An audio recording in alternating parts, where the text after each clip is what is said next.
ગજગજ ફૂટે. ક્યાંય પ્રજાની વચ્ચે જશો તો તમારે નીચું ગાલવાનું નહીં થાય. આ 25 વર્ષમાં શાસનમાં છેવાડાના છેવાડા માણસને એમણે સેવાનો પ્રસંગ પહોંચાડ્યો છે, સેવાનું કાર્ય કર્યું છે. એક ઘર પણ બાકી એવું નથી રહ્યું કે જે કોઈ રોટી કપડાં ને મકાન સિવાય બાકી રહ્યું હોય. આપણે સૌ ગૌરવશાળી છીએ. એ સંઘર્ષનો સમય આપણે જોયો નથી.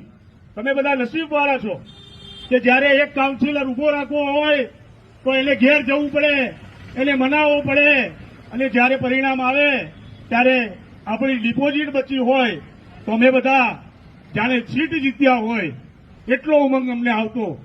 આજે તમે બધા ખૂબ નસીબવાળા છો.